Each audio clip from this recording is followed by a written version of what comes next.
জঙ্গলে দুই পেতনি বোন বাস করত। একজনের নাম সীতা আর আরেকজনের নাম গীতা। দুজনের মধ্যে সীতা ছিল বড়। সে খুবই শান্তশিষ্ট এবং উপকারী স্বভাবের ছিল। লোকদের বিপদে আপদে সে বিভিন্নভাবে তাদেরকে সাহায্য করত। অপরদিকে ছোট বোন গীতা ছিল খুবই দুষ্ট প্রকৃতির।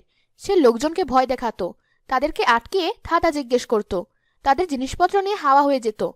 তবে দুই পেতনি বোন দুরকম স্বভাবের হলেও তারা কিন্তু একে অপরকে প্রচণ্ড ভালোবাসত। একদিন সন্ধ্যাবেলায় দুই পেতনি বোন গাছের উপর বসে আছে। সীতা ঘুমিয়ে পড়েছিল আর গীতা নিচে তাকিয়েছিল। এমন সময় সেদিক দিয়ে এক গ্রামবাসী গঞ্জ থেকে বাণিজ্য করে সে জঙ্গলের রাস্তা দিয়ে বাড়ি ফিরছিল আর সাথে করে একটা বড় মাছ নিয়ে আসছিল। লোকটি যখন হাঁটতে হাঁটতে সে গাছের নিচে এসে পড়ে, অমনি গীতা লোকটির সামনে এসে পড়ে। কি রে, মাছ নিয়ে কোথায় যাচ্ছিস? আমার এলাকা দিয়ে যাবি আর আমাকে মাছ দিবি না?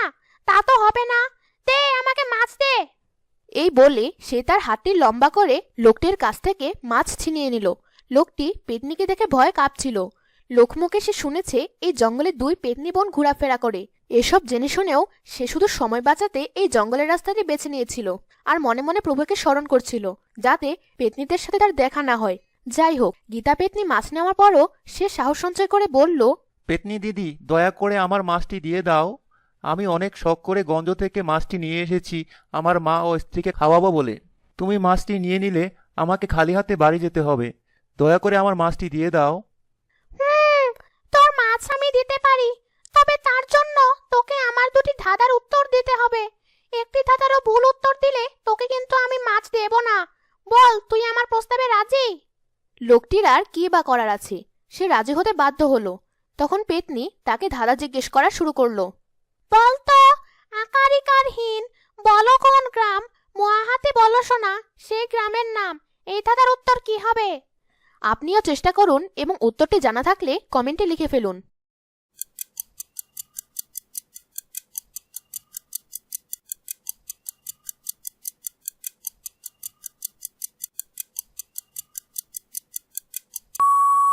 এই ধাঁধার উত্তর হলো জয়নগর।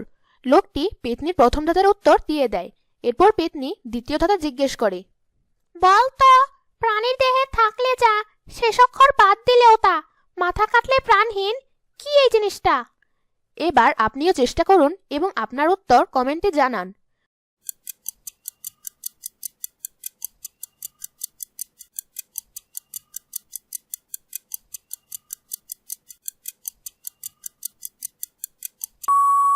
এই ধাঁধার উত্তর হলো চামড়া। লোকটি কিন্তু পেতনির দ্বিতীয় ধাঁধার উত্তর দিতে পারল না। তখন পেতনি বলতে লাগলো, এই মাছটি এখন আমার, তুই এখন এখান থেকে চলে যা। এদিকে ওদের কথাবার্তায় সীতা পেতনির ঘুম ভেঙে যায়। সে দেখতে পায় নিচে গীতা ও একজন মানুষ কথা বলছে। সে বুঝতে পারল নিশ্চয় গীতা কোনো ঝামেলা পাকিয়েছে। সে তাড়াতাড়ি সেখানে উড়ে এলো। আরও একটি পেতনিকে উড়ে আসতে দেখে লোকটি এবার প্রচণ্ড ভয় পেয়ে গেল। সীতা কাছে এসে লোকটিকে বলল, তুমি ভয় পেও না, কি হয়েছে আমাকে খুলে বলো, আমি তোমাকে সাহায্য করব। সীতা পেতনি অভয় দেওয়াতে লোকটি এবার আশ্বস্ত হলো। সে সীতাকে সব কথা খুলে বলল। সব শুনে সীতা গীতার উপর খুব বিরক্ত হলো। সে বলল, কি রে গীতা, তুই কেন ওর মাছ কেড়ে নিয়েছিস? এ তো বড় অন্যায়। তোকে কতদিন বারণ করেছি, কারো জিনিস অন্যায়ভাবে নিবি না, কাউকে কষ্ট দিবি না, তুই লোকটিকে তার মাছ দিয়ে দে। এই বলে সীতা সেখান থেকে চলে গেল। গীতা দুষ্টুমি করলেও বড় বোনের কথা ফেলতে পারত না, তাই সে লোকটিকে মাছ দিয়ে দিল। কিন্তু সে মাছের মায়া ছাড়তে পারছিল না, তাই সে লোকটিকে অনুসরণ করতে থাকলো। লোকটি হাঁটতে হাঁটতে তার বাড়িতে চলে এলো আর পেতনি সে বাড়ির আশেপাশে ঘোরাঘুরি করতে থাকলো। এদিকে লোকটি বাসায় প্রবেশ করে তার স্ত্রী শর্মিলাকে ডাক দিল। কি গো, কই গেলে? দেখো আমি কত বড় একটা মাছ নিয়ে এসেছি।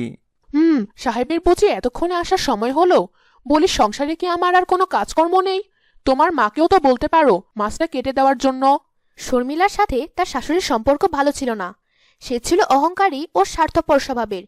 সে সুযোগ পেলেই শাশুড়ির উপর হুকুম ফলানোর চেষ্টা করত, আর বেচারি সহজ সরল শাশুড়ি তার বউয়ের সব কথা মেনে চলত। যাই হোক, ছেলে বাড়িতে এসেছে বুঝতে পেরে মাও সেখানে উপস্থিত হলো।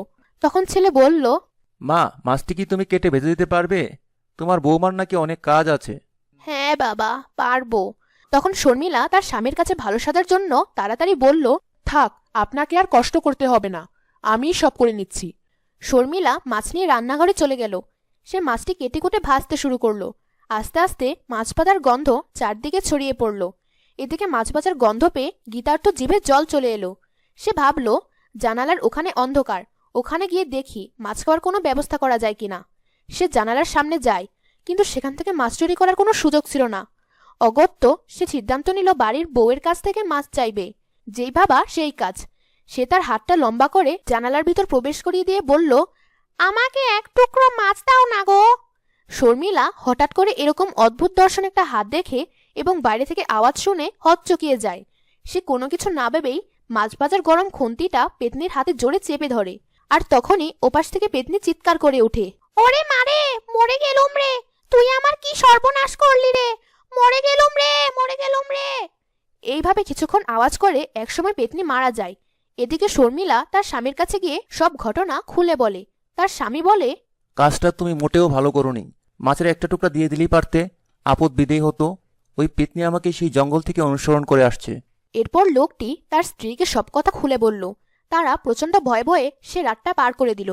পরের দিন সকালে তারা দেখতে পেল রান্নাঘরের জানালার পাশে একটি মরা কাক পড়ে আছে। তারা বুঝতে পারল এটা গীতা পেতনির মরদেহ। সে মরে গিয়ে কাক হয়ে গেছে। তারা মরা কাকটিকে বাড়ির পাশে জঙ্গলে ফেলে দিয়ে আসতে গেল। এদিকে সীতা পেতনি সারা রাত তার বোনকে খুঁজে না পেয়ে খুঁজতে খুঁজতে ঠিক ওই জঙ্গলে চলে আসলো, যেখানে লোকটি তার স্ত্রীকে নিয়ে মৃত কাকটিকে ফেলে আসছিল। সীতা লোকটিকে দেখে চিনতে পারল। সে তাদের সব কথাই শুনতে পারছিল। তাদের কথাবার্তা থেকে সে সবকিছুই বুঝে ফেলল। তার বোন আর বেঁচে নেই। সীতা যদিও নরম প্রকৃতির ছিল, কিন্তু এই ঘটনার পর তার মনে প্রতিশোধের আগুন দাউ দাউ করে জ্বলে উঠল। সে প্রতিজ্ঞা করল যে করেই হোক এই বউটাকে শায়েস্তা করবে। সে ওই বাড়ির কাছে যায় এবং আড়াল থেকে দেখতে পায় বউটি তার শাশুড়ির সাথে খারাপ আচরণ করছে। সীতা ভাবল এটাই সুযোগ, আমি ওর শাশুড়ির শরীরে প্রবেশ করে ওকে শায়েস্তা করব। এই ভেবে সে বৃদ্ধ মহিলার শরীরে প্রবেশ করে। এরপর থেকে শর্মিলা তার শাশুড়ির আচরণে খুব ভয় পেয়ে যায়। এতদিন যাকে সে বিভিন্নভাবে অত্যাচার করেছে, আজ সে বৃদ্ধ মহিলাই কিনা তাকে দিয়ে বাড়ির সব কাজ করাচ্ছে, আর করতে না চাইলে তার চুলের মুঠি ধরে মারছে। শর্মিলা প্রচণ্ড ভয় পেয়ে গেল। সে কোকাতে কোকাতে তার স্বামীকে গিয়ে সব কথা খুলে বলল। সব শুনে তার স্বামী বুঝতে পারল নিশ্চয়ই গীতা পেতনির বোন সীতা পেতনি তার বউয়ের উপর প্রতিশোধ নিতে এসেছে। কিন্তু সে এটাও বুঝতে পারল তার বউয়ের দুষ্ট স্বভাবের জন্যই আজকে তাদের সংসারে এত অশান্তির সৃষ্টি হয়েছে। কিন্তু এ থেকে তো পরিত্রাণ পেতে হবে। তাই লোকটি একজন তান্ত্রিকের কাছে গিয়ে তাকে সব কথা খুলে বলে সাহায্য চায়। সব শুনে তান্ত্রিক বলে, বড় কঠিন বিষয়।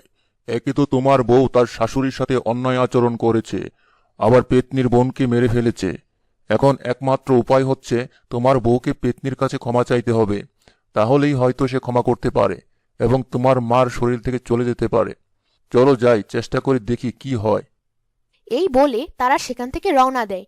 বাড়িতে এসেই তারা দেখতে পায় শর্মিলাকে দিয়ে তার মা কাজ করাচ্ছে।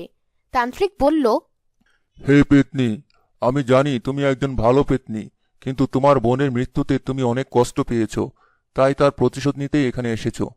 কিন্তু এতে শর্মিলার পুরো দোষ নেই। সে ভয় পেয়েই এই কাজ করেছে। এখন সে অনুতপ্ত, তাই তোমার কাছে অনুরোধ, এবারের মতো তাকে ক্ষমা করে দাও। সাথে সাথে শর্মিলা কাঁদো কাঁদো গলায় বলে ওঠে, হে পেতনি, আমাকে তুমি ক্ষমা করে দাও। আমি না বুঝে কাজটি করে ফেলেছি, আর আমার শাশুড়ির সাথেও আমি অনেক খারাপ ব্যবহার করেছি। এজন্য আমি খুব লজ্জিত। আমি ওনার কাছেও ক্ষমা চেয়ে নেব। আমি কথা দিচ্ছি আর কোনোদিন এমন কাজ করব না। কেউ যদি নিজের ভুল বুঝতে পেরে ক্ষমা চায়, তাহলে তাকে ক্ষমা করে দেওয়া উচিত। যা, আমিও তোকে ক্ষমা করে দিলাম। এই বলে পেতনি বৃদ্ধ মহিলার শরীর থেকে বের হয়ে চলে যায়। এরপর থেকে শর্মিলা আর কোনোদিন তার শাশুড়ির সাথে খারাপ আচরণ করেনি। তারা সবাই সুখে শান্তিতে বসবাস করতে লাগলো। আজকের গল্পটি এখানেই শেষ করছি। গল্পটি কেমন লাগলো তা কিন্তু অবশ্যই জানাবেন। দেখা হচ্ছে আগামী পর্বে। সেই পর্যন্ত সবাই ভালো থাকুন।